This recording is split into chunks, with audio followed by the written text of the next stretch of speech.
Hey, so I told you guys we're going to get Pacific guy Jorge Sedano on the show today. He's going to help fill us in a little bit on what's going on. But first, I got to let everybody know we know that all guests on ZASLOW Show 2.0 are brought to us by the official beer of the program. That, of course, is Johnny Cuba. Pick up a six-pack of Johnny Cuba at your local Sedano's. Presidente, Winn-Dixie.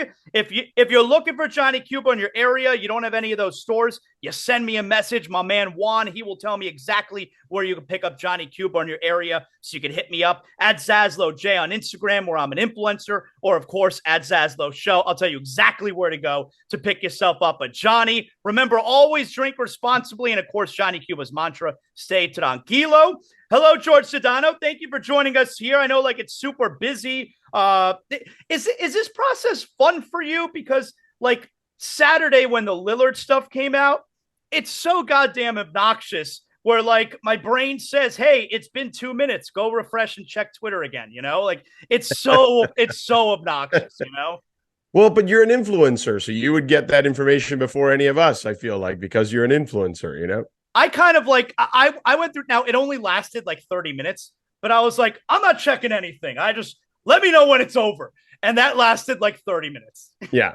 Well, just set alerts. You're good. You set the alerts and you're good to go. I don't do the alerts. I don't like it because and all of a sudden it's always popping up on the phone, on the lock screen. I don't do alerts. Yeah. Well, it would save you from having to go back to your phone and scrolling all the time. That would be that. So are you surprised? Yeah, go ahead. I was just going to say, just set the alerts to, a couple of people. That's it. You don't have to set. Now, granted, it's free agency. Those couple of people will probably be tweeting a lot, but it's better than scrolling endlessly.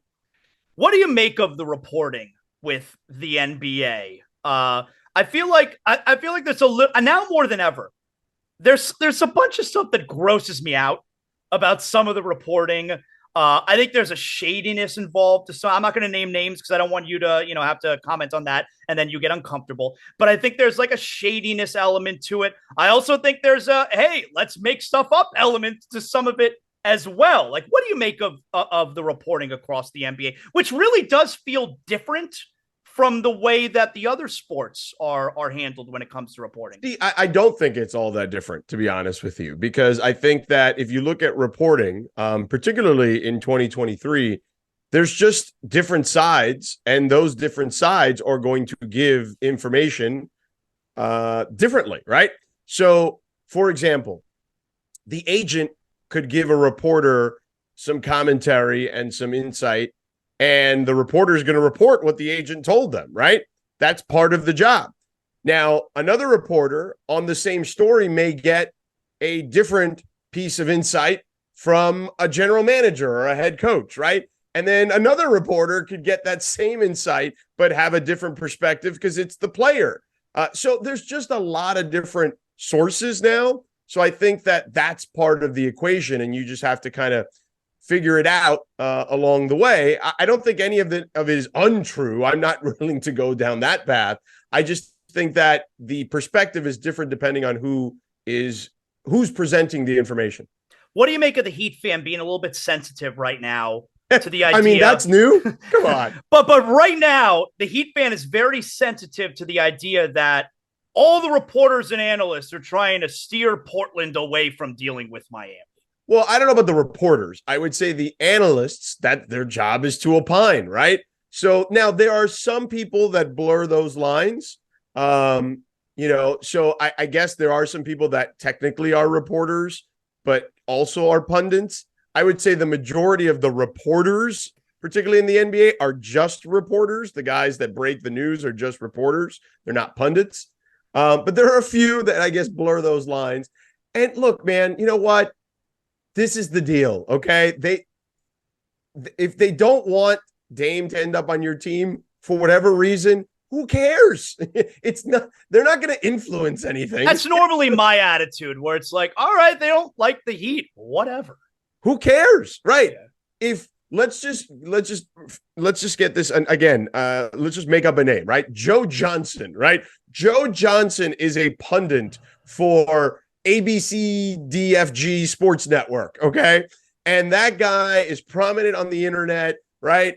And he's writing this 10 different variations of the Dame trade that he thinks are better than Miami.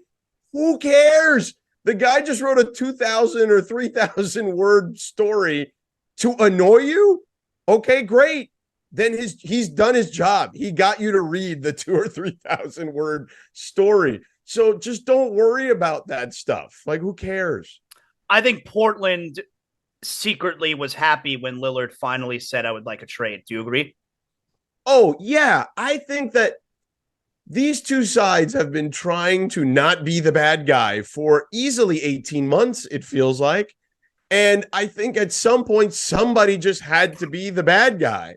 And the team wasn't going to do it because the team wasn't going to look like to their fans, hey, we're going to push out arguably the best player in the history of the franchise. And certainly the most popular player at the moment in the franchise and arguably in its history as well. So they weren't going to do that.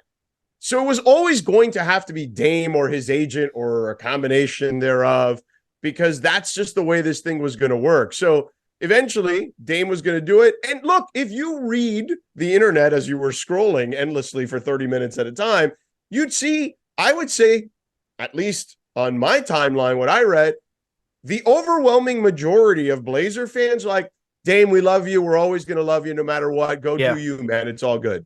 Yeah. Yeah. I'm glad that Lillard did what Bradley Beal didn't, which was, you got to tell them, I got one team in mind.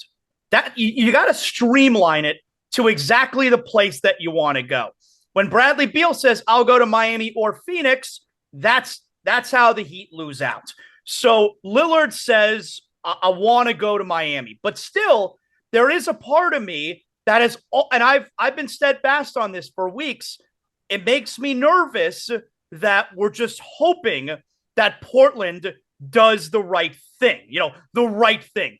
I've always contended the only thing Portland owes Damian Lillard is the money they guaranteed him in his contract.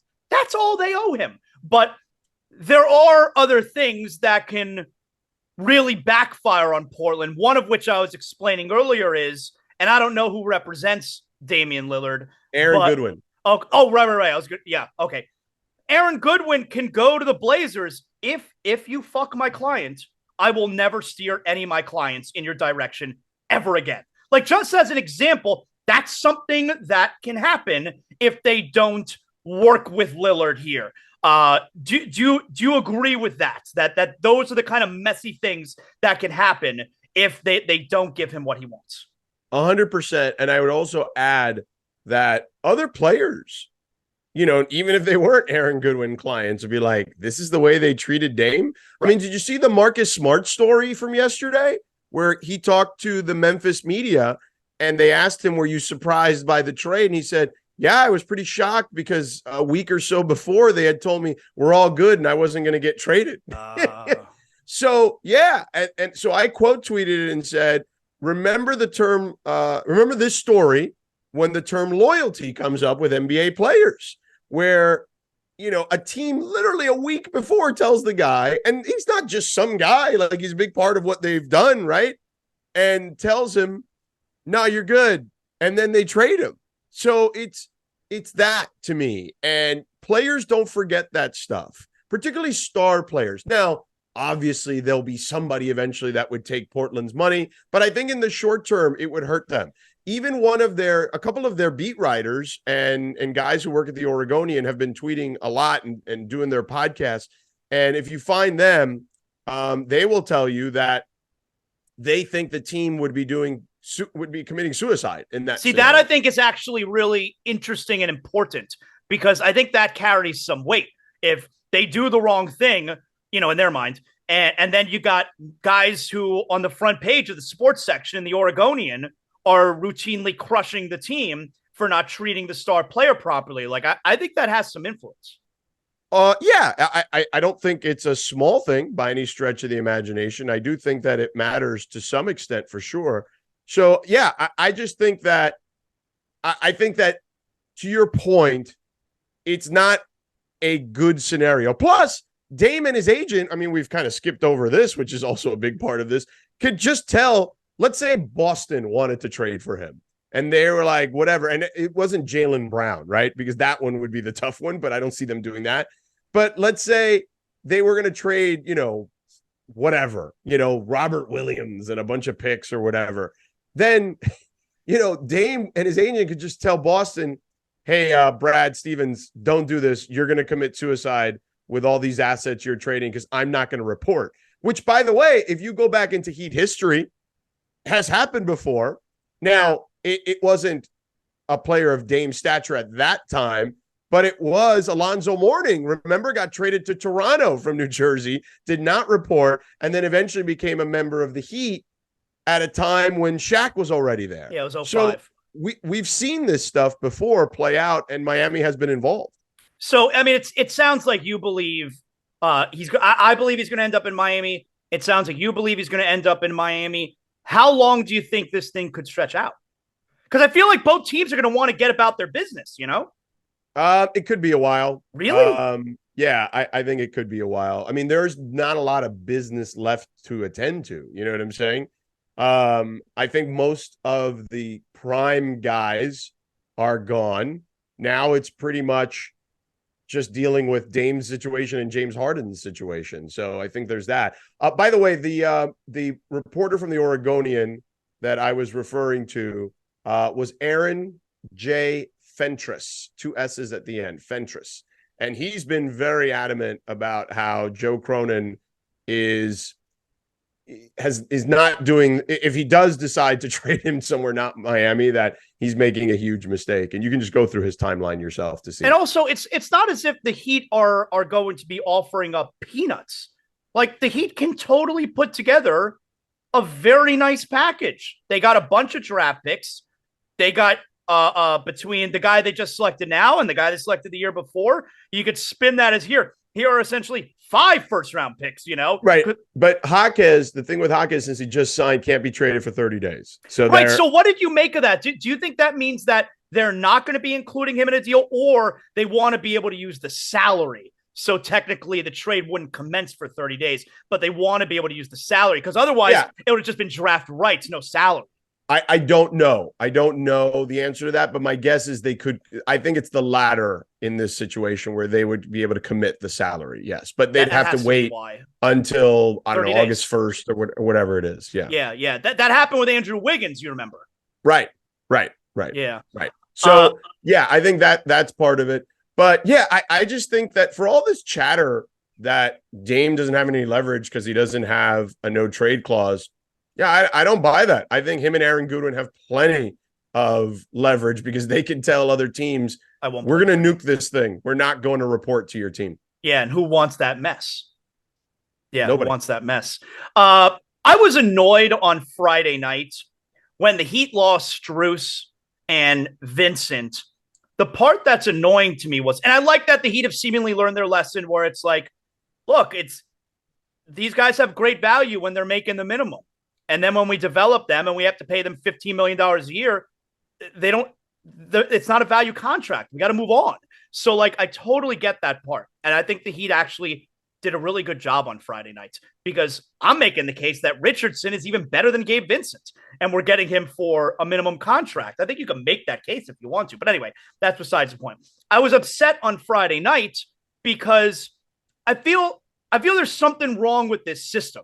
I think there's something wrong with a CBA that is going to penalize the Miami Heat and whatever other team for trying to keep their own players. And when I say penalize, I'm not talking about the tax. I'm talking about all the other triggers that are now coming with, above the tax. I feel like if we're talking about retaining our own guys that either you drafted or that you developed as undrafted, why should we be penalized in keeping those guys? I understand being penalized, guys you acquire in trade, guys you pick up in free agency, but to be penalized in developing your own players and then wanting to keep them, it doesn't sit right with me, George.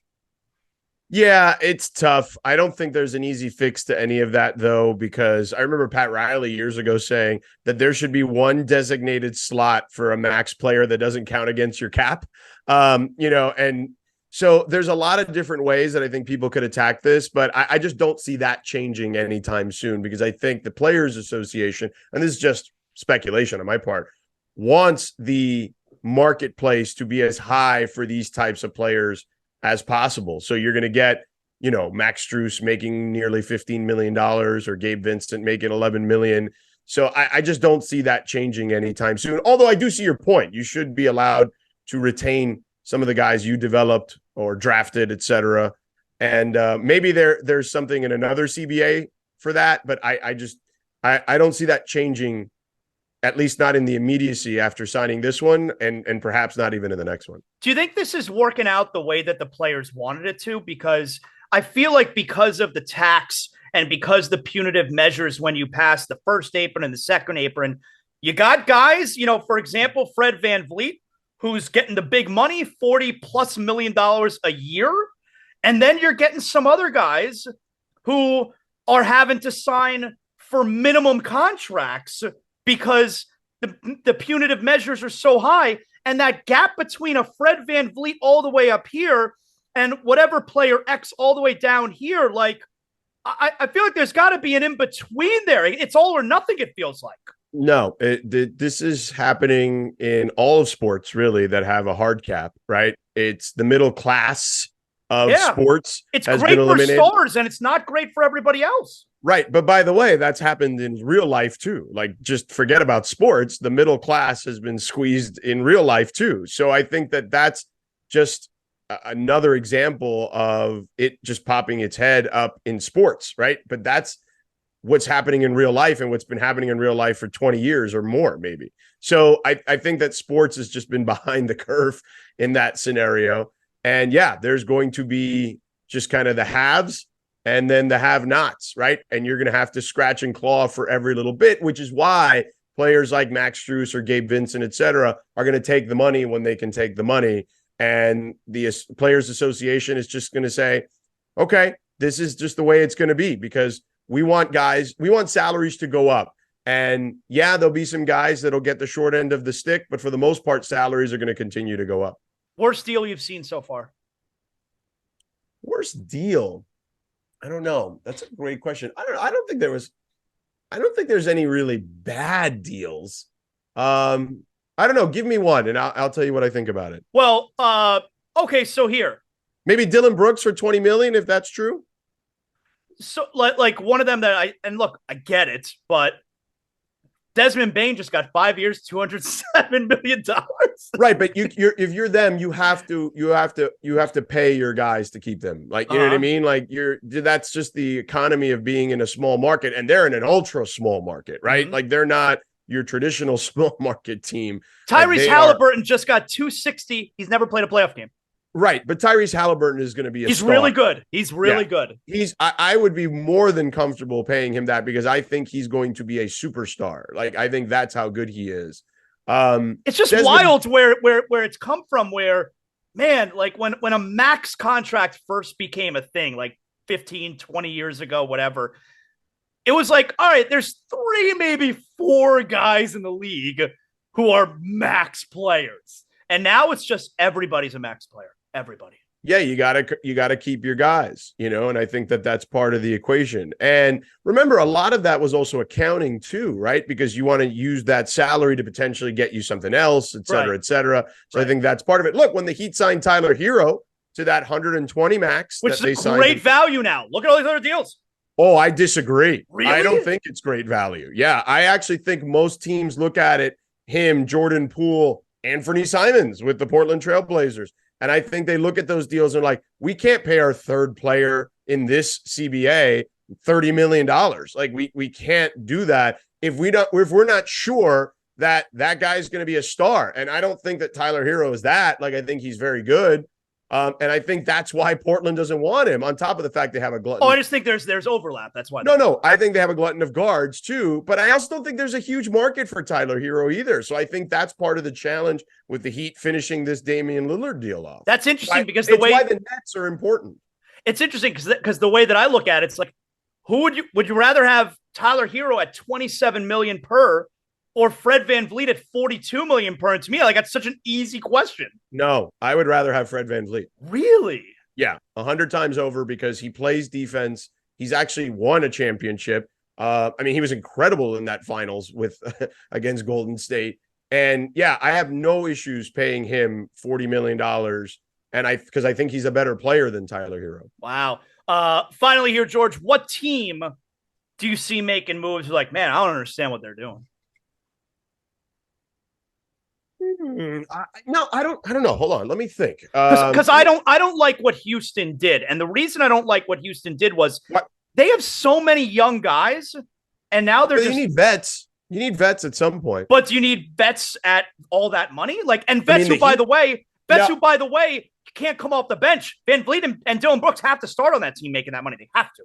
Right. But then you start weeding out who's like a good young player and who's starting caliber and who's not. Like, now you've just been rolling out with all these young guys, and just they've been playing with no real purpose. Now they're going to be slotted into roles.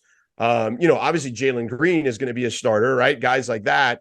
Alperen Sengun is going to be a starter. But the rest of those guys, you're not going to start Jabari Smith. You're not going to start Amen Thompson. Jabari. Okay, so there's three, and then you've got the other two guys, right? So Kevin Porter, now you're a bench guy. You're a sixth man. You know what I'm saying? Like, that's the way you have to look at it. You have to slot them in. So while I don't love paying Dillon Brooks $20 million, I guess that's the one thing that I would push back on. I think that it makes sense for them. Look, the Heat. Now, granted, this was a little different because all of this was triggered by Alonzo Mourning getting sick, and then Tim Hardaway getting, old and hurt. But, they were paying Eddie Jones and Brian Grant max money to be these guys too. You know what I'm saying? Do you remember what those deals were? If you don't, I'll tell you. Do you remember what the max was for those guys? Oh my God. Back then they were like, I don't know. I think they signed 6-year deals for like $80 million or something like that. 7 for 86. There you go. Amazing, right? Close. Yeah. Amazing. But the math was still the math. They were still a huge portion and percentage of the salary cap, so the Heat did that for a couple of years. Now, granted, they had to fall into that because of things that didn't go their way, but that was the deal. That's what they were. Brian Grant, Eddie Jones were high paid guys who were just good vets. And by the way, it paid off. Dwayne Wade and those guys always talked about how great those guys were with them in the locker room and how they taught them to be professionals. George, excellent job. I would imagine you're doing summer league stuff. Do you want to tell people how they can see you?